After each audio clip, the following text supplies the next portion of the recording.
My goodness. My goodness. This is truly a day where we need a lot of goodness spread across the land, spread across our country. This is an addendum episode today. We brought you an episode, part one, dealing with the Trump racism and assault on Black history, and also my story. So, with no further ado, I just want to say thank you for joining me again today. It's been very interesting to deal with a lot of things lately. And because of that, this is how I've been feeling. My heart's been all over the place. Oh, yes, it hadn't stopped beating. My goodness. And that's because I have a heart for this land, have a heart for all of you out there, have a heart for this country and what's going on. All my brothers and sisters, black, white, brown, yellow, red, whatever the case might be, my heart's hurting for you, which brings me to my scripture that I used yesterday that you might be familiar with. I just want to also emphasize my co-host, my lovely wife, Reverend Jennifer Staples, is not with me at this moment on the broadcast, but I know her heart's here too. And when I talk about heart for this nation, this here scripture that we shared yesterday is from the book of Jeremiah. Jeremiah was called the weeping prophet because he spoke out to the people. He was crying for them to turn their hearts away from all the evil. I just want to reemphasize this scripture that says, it's from the New Living Translation, but I will be merciful only if you stop your evil thoughts and deeds. And yesterday I talked about, I'm not going to mince words or whatever. We have evil going on. When we have the person in the White House and all the other people that are surrounding him without any remorse, doing all the terrible things to people, showing no regard for the killing of people in the street. I'm talking about Keith Porter. This is Black History Month. Keith Porter is a Black man that was shot and killed by an ICE agent, off-duty ICE agent in Los Angeles on New Year's Eve.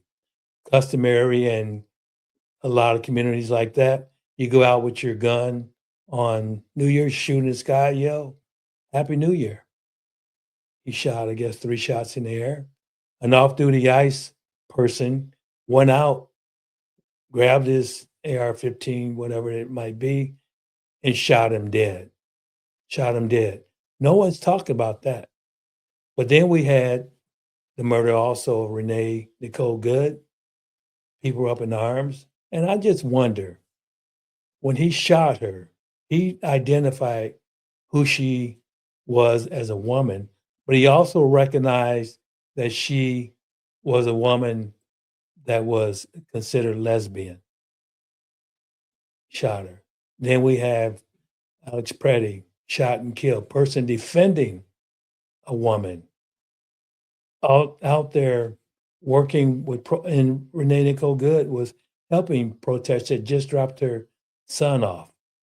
No one's going to tell me that racism doesn't exist in large numbers. Evil thoughts and deeds. Start treating each other with justice. That was what God said. And Jeremiah was taking that to the people. He said, if you stop exploiting foreigners, we want to call people that are immigrants foreigners, or better yet, dehumanize them even more by calling them an alien, illegal alien. You know, that's one of the most disgusting terms. You know, when we think about alien, we think about something that's out of space and grotesque, and how dare us have an alien. We created orphans that people are treating awful, killing a parent, Renee Nicole Good, killing their mother, has orphaned her children and widows. You know, Keith Porter was in the process of getting married, and his fiance had gone out to get food to celebrate for the New Year's. And just think, she's probably feeling just as bad as if she was married, being a widow. Now he's gone. Stop your murdering, lying eyes. What we see with our eyes, we saw murder.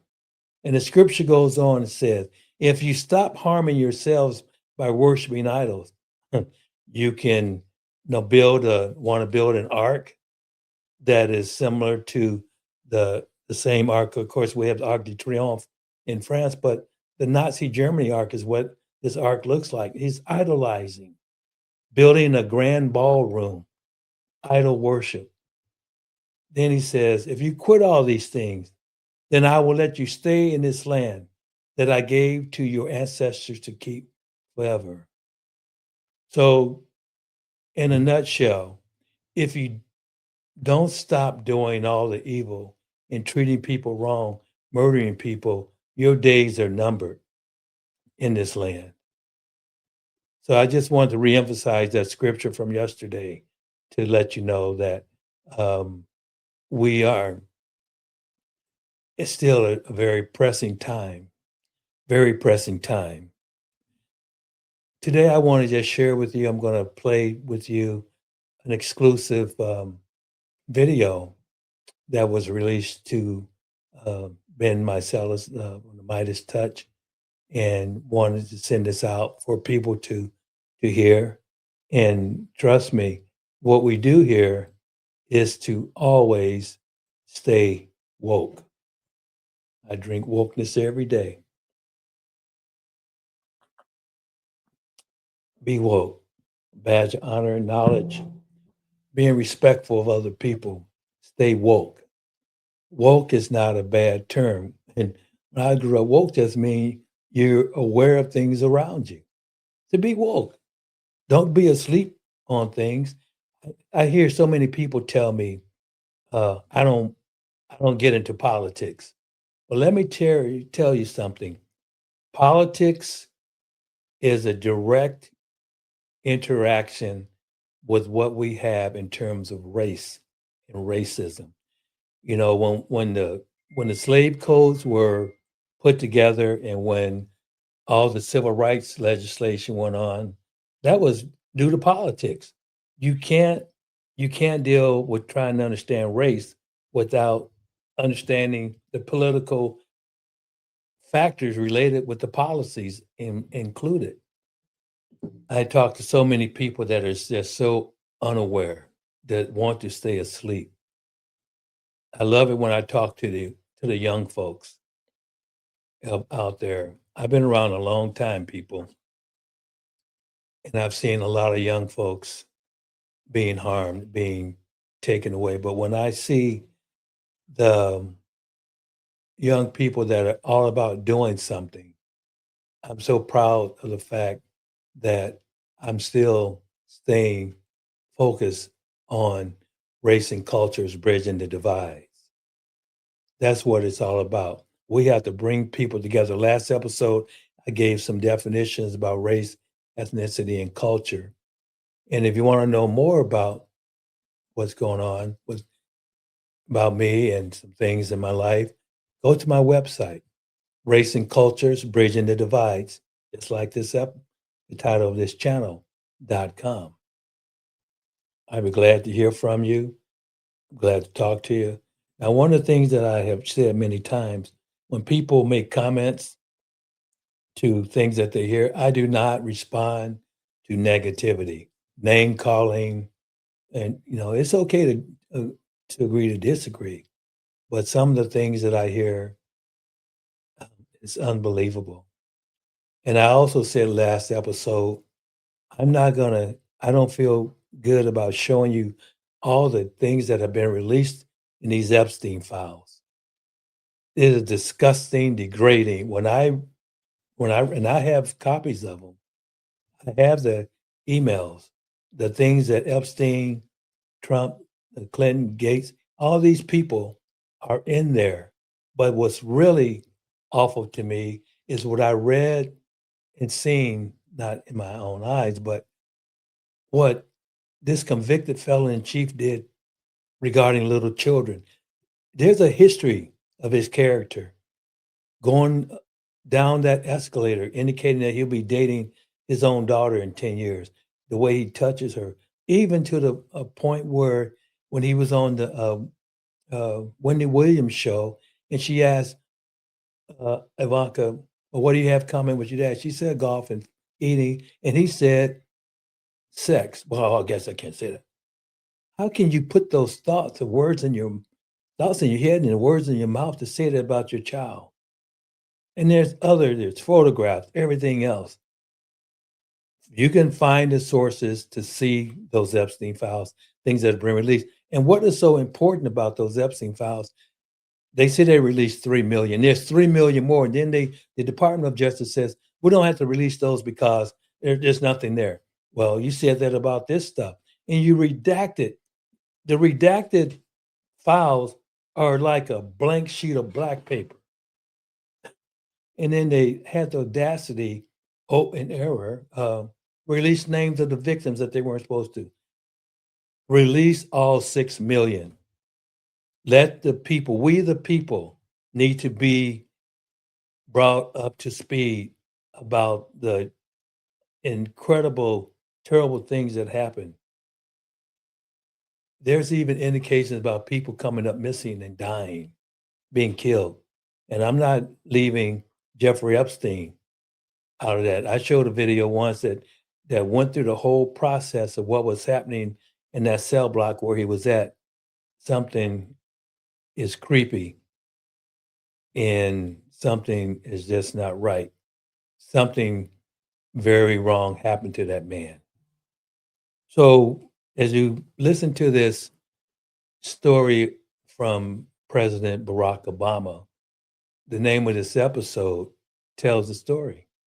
President Barack Obama, a message about democracy in these troubling times.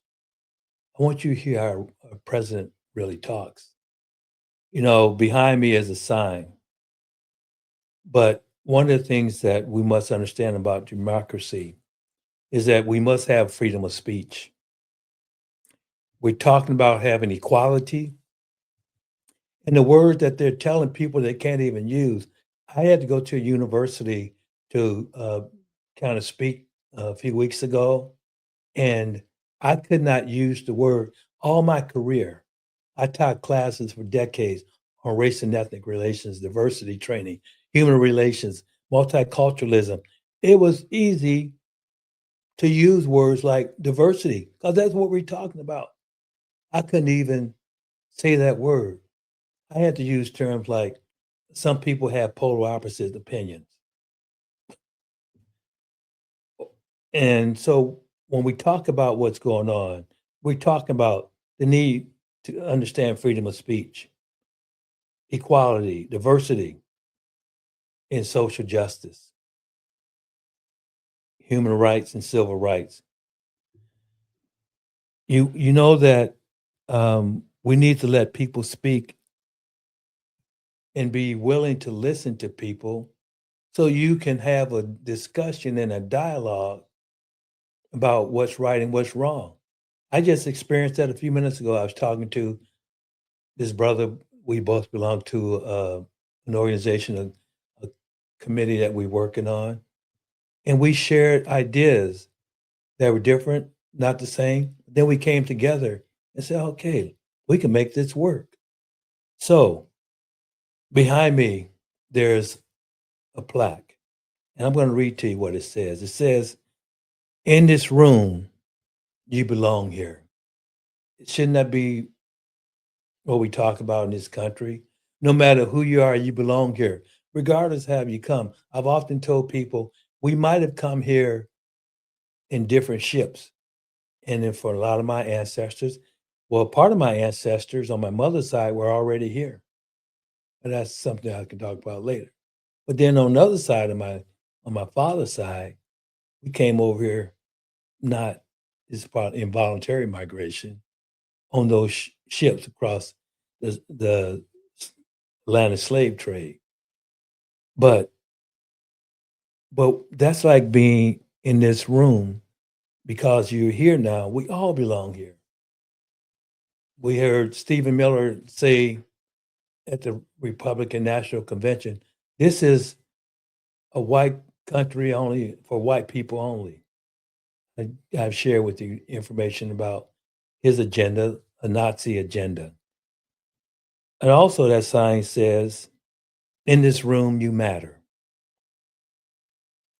It also says, you are worth it. You're worth it. No matter what the case might be, you're worth it to be important. That's the next one. You are important and you are loved. That's what's missing. I see no love coming from this administration toward fellow citizens. Also, you have a voice. They're trying to shut up people's voices. Don Lemon and those other reporters that went into that church to hear the voices of other people, to get a story, they were trying to tell them that they can't do that. You know, when you want to have an authoritarian, regime, the two things you want to do, first of all, deny freedom of speech, deny freedom of the press, and deny the ability to protest, which is freedom of speech too. Also, you do have a voice. That sign also says you are valued, and finally, you are respected. RESPECT, baby, all day. Where's the respect? So I just wanted to sit back. I'm just going to be quiet. I want you to listen and try to come to an understanding what President Barack Obama is sharing with us today. Let me preface this by saying what everybody knows, which is I have deep differences of opinion with my most immediate successor, and who's now president once again. And so there are a host of policies that we could be discussing where I have strong opinions. But at least for most of my lifetime, let's say the post-World War II era, there was a broad consensus between Democrats, Republicans, conservatives, liberals, around a certain set of rules where we settle our differences. Right? That there are some bonds that transcend party or region or ideology. That there was a creed that we all stuck to. And that basic notion of American democracy, as embodied in our Constitution and our Bill of Rights, said all of us count, all of us have dignity, all of us have worth, that we're going to set up a system in which there's rule of law and separation of powers and an independent judiciary, and there are these freedoms, freedom of worship and freedom of the press, and an assurance that if we go before the law, that there will be an impartial process to make decisions. And we all stuck to that, more or less. It doesn't mean there weren't corrupt politicians. It didn't mean that there wasn't abuse of power in society itself. Obviously, there were vast differences in terms of access and influence and having a megaphone. But we all said, even though that ideal wasn't always observed, that was the right ideal to have. And I do believe that our commitment to those principles has eroded. And I think it eroded in part because the government itself got really big. And what that meant is sometimes it felt distant and unresponsive, and rules are a hassle, and some of the rules aren't smart, and people get frustrated. I think part of what happened also is that it's easier to observe, it's easier to agree to disagree and have forbearance to people who you don't agree with if they all sort of look like you. In the United States Senate, when I got there, I was the only African American. There was one Hispanic in the United States Senate. I'm not that old, so this is fairly recently. You had a sense of how different it was by looking at the men's gym in the Senate versus the women's gym. Men's gym, really big, and old guys walking around with not wearing enough stuff. And then the women's gym was like basically a modified closet with a bike, because there just weren't that many. And so during that period of our history, I think there was a general sense of, well, if I'm a Dixiecrat, Southern Democrat, if I'm a Republican from up north, if I'm this or that, have this or that perspective in terms of being fiscally conservative or socially moderate, we all went to the same club and we all talked about the same things. And then starting around the 60s and 70s, people crashed the party. And now it's a little harder to agree to disagree without being disagreeable if your sense is, well, that person isn't like me, doesn't look like me, maybe doesn't think exactly the way I think. I'm more prone to feeling attacked or threatened. And so that, I think, changed, it made us a little more tribal in our politics. And then the economy wasn't working for everybody. Now that, in part, had to do with the fact that government wasn't as responsive as it should have been, and inequality grew. And then finally, media. I think one of the most important aspects of our democratic practice is having a well-informed citizenry, which is reliant on a free, objective, effective press. And that started getting attacked. And so you combine all those factors together, and we saw it over the course of decades. But obviously it's gotten a lot worse now. And when I watch some of what's going on now, it does not, look, I don't think what we just witnessed in terms of economic policy and tariffs is going to be good for America, but that's a specific policy. I'm more deeply concerned with a federal government that threatens universities if they don't give up students who are exercising their right to free speech. I am more troubled.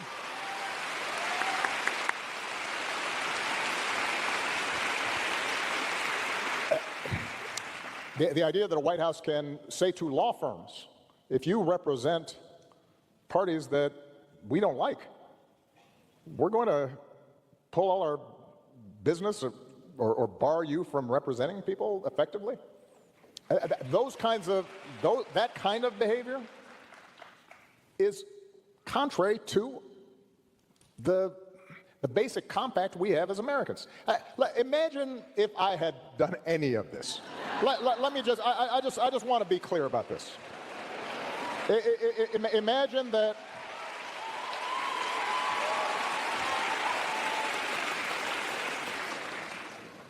Imagine if I had pulled Fox News' credentials from the White House press corps. You're laughing, but no, this is what's happening. Imagine if I'd said to law firms that were representing parties that were upset with policies my administration had initiated, that you will not be allowed into government buildings. We will punish you economically for dissenting from the Affordable Care Act or the Iran deal. We will ferret out students who protest against my policies. It's unimaginable that the same parties that are silent now would have tolerated behavior like that from me, or a whole bunch of my predecessors. So, and I say this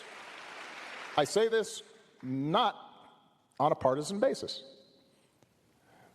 This has to do with something more precious, which is, who are we as a country, and what values do we stand for? And now, this is not just an abstraction, and I think this is one of the challenges that we have.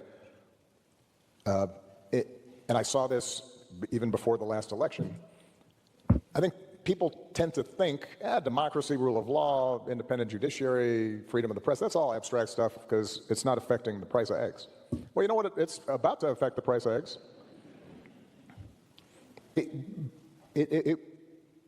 One of the things that has distinguished us in the past has been this basic idea that we are a rules-based society.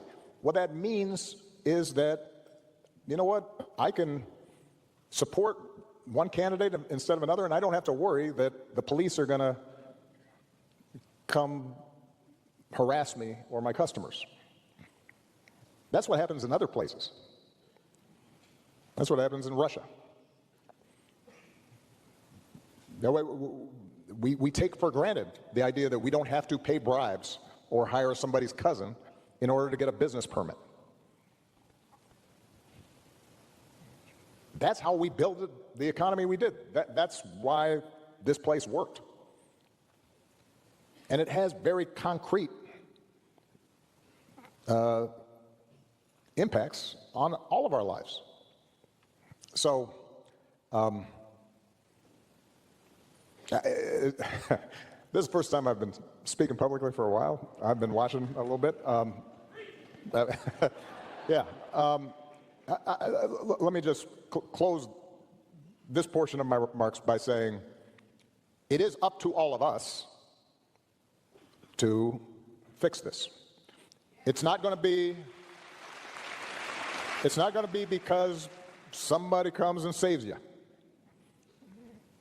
The most important office in this democracy is the citizen, the ordinary person, who says, no, that's not right. And I do think one of the reasons that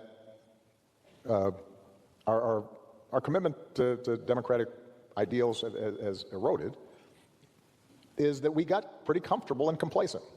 You know, it has been easy during most of our lifetimes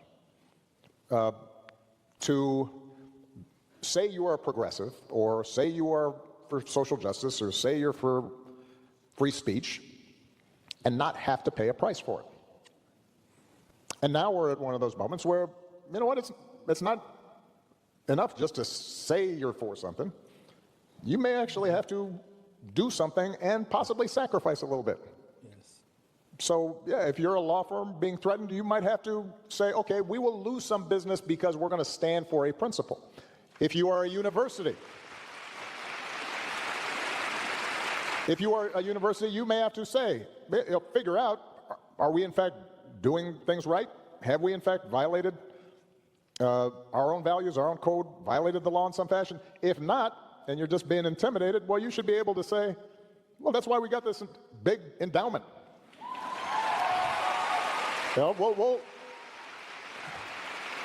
We'll stand up for what we believe in, and then we'll pay our researchers for a while out of that endowment, and we'll give up the extra wing or the fancy gymnasium that we can delay that for a couple of years, because, you know, academic freedom might be a little more important. East wing, baby. We don't need it. For most of human history, and to this day in most of places in the world, there is a cost to challenging the powers that be, particularly if they're abusing that power. I meant the ballroom. And this idea, and I've noticed this among some wealthier folks who, you know, after George Floyd, they were right there, and a bunch of companies were talking about how they cared about diversity and they wanted to do this, and they were all for that, and they are mute right now. But what that tells me is it was okay when it was cool and trendy, and when it's not, not so much. And that, I think, is what we have to, each of us has to examine in our own hearts. Is all right, we say we're for equality. Are we willing to fight for it? Are we going to risk something for it? We say that we're for rule of law. Are we going to stick to that when it's tough, not when it's easy. We believe in freedom of speech. Do we stand up for freedom of speech when the other person talking is saying stuff that infuriates us and is wrong and hurtful? Do we still believe in it? Right. And that, for university students, for your generation, I think that's important, because part of how we got confused around some of these issues is that those who claimed to be fighting on behalf of social justice and freedom of speech and equality, sometimes we didn't observe it ourselves. Right. I'm glad to hear that on campus here you focus on what Common Ground Initiative. I have been absolutely clear throughout my presidency, post-presidency, the idea of canceling a speaker who comes to your campus, trying to shout them down and not letting them speak, even if I find their ideas obnoxious, well, not only is that not what universities should be about, that's not what America should be about. You let them speak, and then you tell them why they're wrong. That's how you win the argument.